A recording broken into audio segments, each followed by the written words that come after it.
I am extraordinarily pleased and grateful to learn that the AARP and the American Medical Association are both supporting the health insurance reform bill that will soon come up to a vote.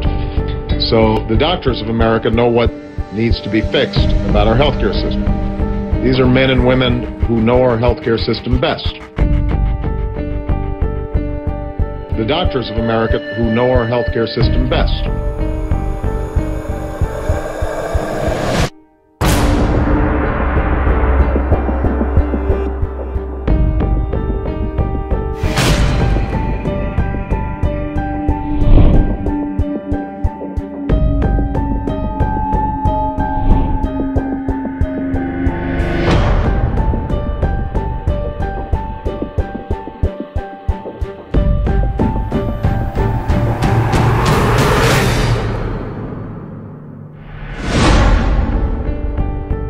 I want to welcome all the doctors who have joined us today at the White House, who are representing, as we were talking about in the Oval Office, red states, blue states, high-cost states, low-cost states, rural and urban states. I am thrilled to have all of you here today, and you look very spiffy in your coats.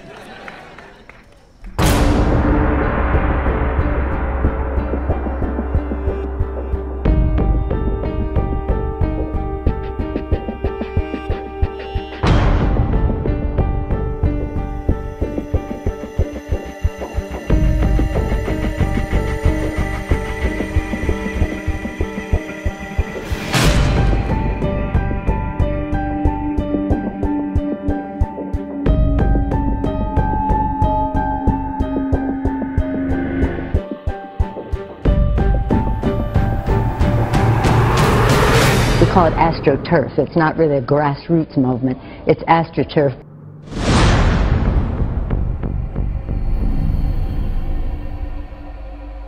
Add it all up, and the plan I'm proposing will cost around $900 billion over 10 years.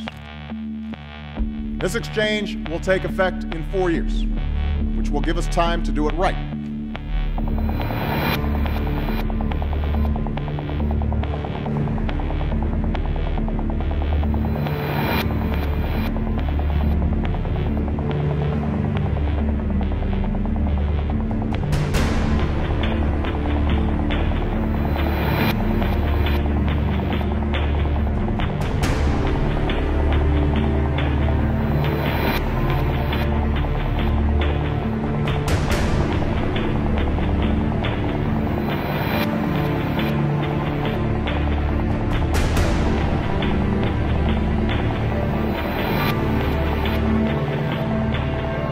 We're going to work with your employer to lower the cost of your premiums by up to $2,500 a year.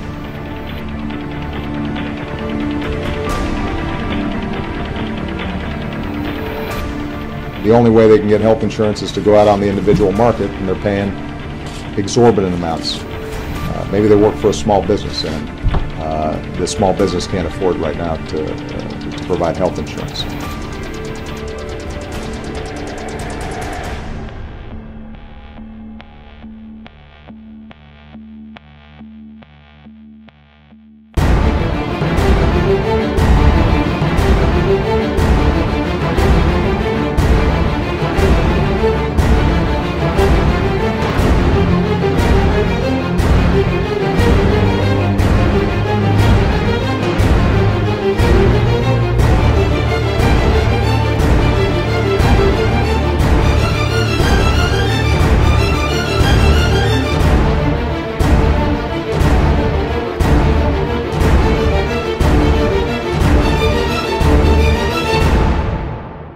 Small businesses are critical to our economy.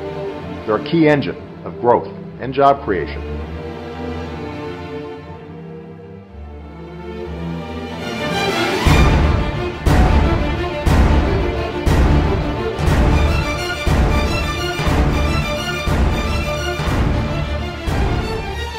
No matter what you've heard, if you like your doctor or healthcare plan, you can keep it.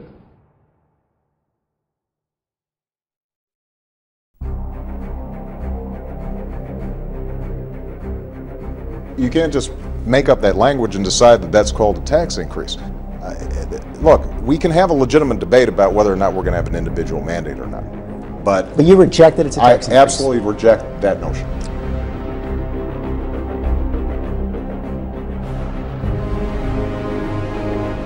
General Verrilli, today you're arguing that the penalty is not a tax. Tomorrow you're going to be back and you'll be arguing that the penalty is a tax. That's because the nature of the inquiry that we will conduct tomorrow is different from the nature of the inquiry that we will conduct today.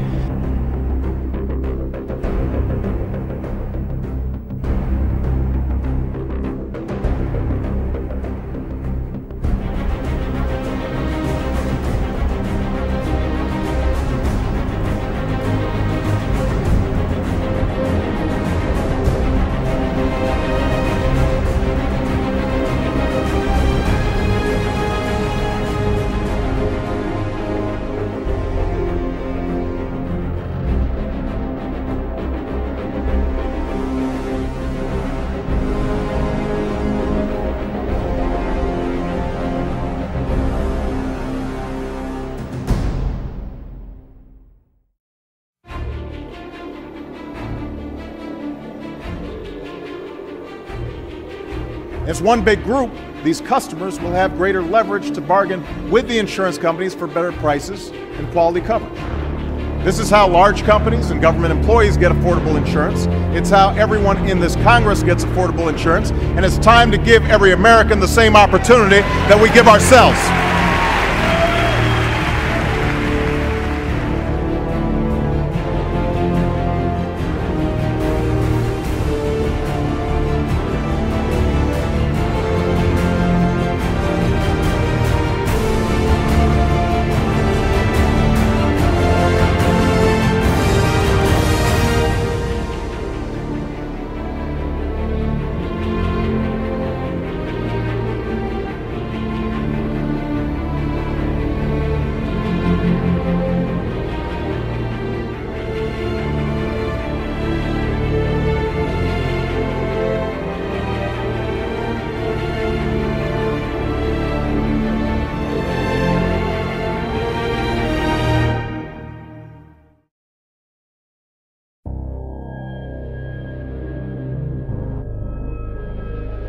Everybody will have lower rates, better quality care, and better access.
The irony is that we've seen this model work really well in Massachusetts.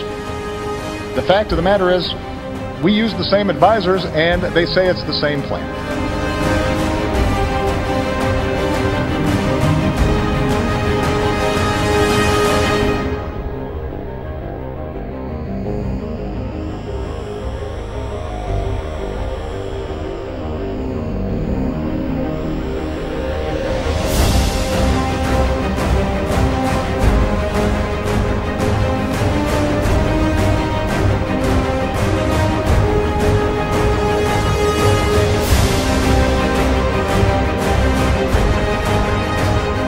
Well, the bill is crafted in such a way that those who are undocumented will not have access to the tax credits or shopping in the marketplace. That has been limited, which is frankly why another very keen reason why we need comprehensive immigration reform.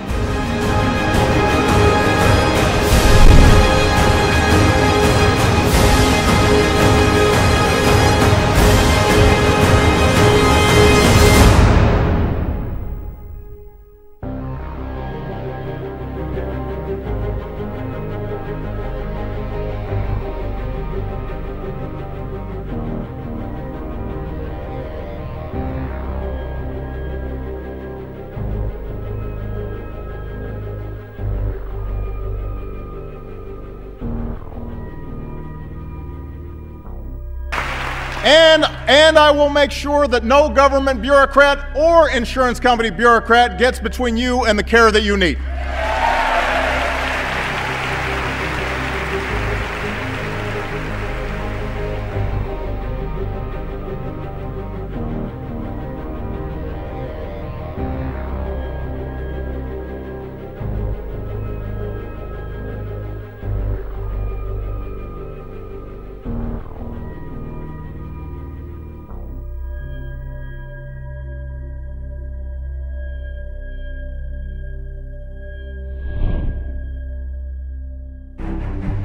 We've got a great team in place.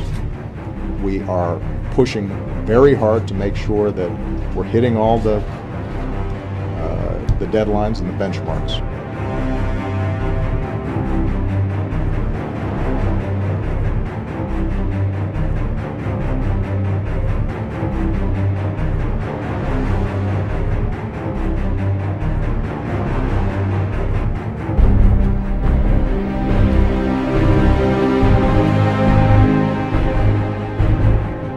I just tell you, I just see a huge train wreck coming down. You and I have discussed this many times, and I don't see any results yet. You need data. And do you have any data? You've never given me any data. You just give me concepts, frankly. Well, Mr. Chairman, as we have discussed, there will be people on the ground starting this summer. How many? Will be, I can't tell you at this point. At what point in the summer? Geographically, what states? That's the kind of information I'm asking for.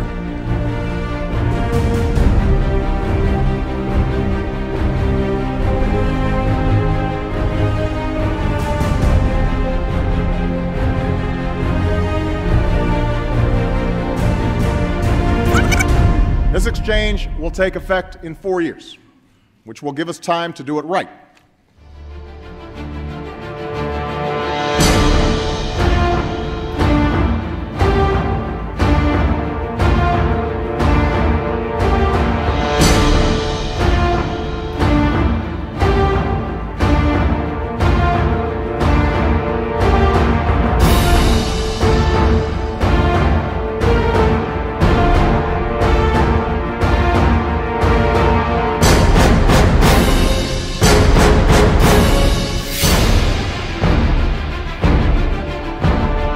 This threat is with us, and at the moment is more imminent. One of the traditional methods of imposing statism or socialism on a people has been by way of medicine. It's very easy to disguise a medical program as a humanitarian project. Now, the advocates of this bill, when you try to oppose it, challenge you on an emotional basis. They say, what would you do? Throw these poor old people out to die with no medical attention? That's ridiculous, and of course, no one has advocated it. Now, in our country, under our free enterprise system, we have seen medicine reach the greatest heights that it has in any country in the world. The privacy, the care that is given to a person, the right to choose a doctor, the right to go from one doctor to the other, the relationship between patient and doctor in this country is something to be envied anyplace. In this country of ours took place the greatest revolution that has ever taken place in the world's history, the only true revolution. A little group of men, the Founding Fathers, for the first time, established the idea that you and I had within ourselves the God-given right and ability to determine our own destiny. What can we do about this? Well, you and I can do a great deal. We can write to our congressmen, to our senators. We can say right now that we want no further encroachment on these individual liberties and freedoms. And at the moment, the key issue is we do not want socialized medicine. You and I can do this. The only way we can do it is by writing to our congressman, even if we believe that he's on our side to begin with, write to strengthen his hand, give him the ability to stand before his colleagues in Congress and say, I have heard from my constituents and this is what they want. If you don't, this program, I promise you, will pass just as surely as the sun will come up tomorrow. And behind it will come other federal programs that will invade every area of freedom as we have known it in this country. And if you don't do this, and if I don't do it, one of these days, you and I are going to spend our sunset years telling our children and our children's children what it once was like in America when men were free.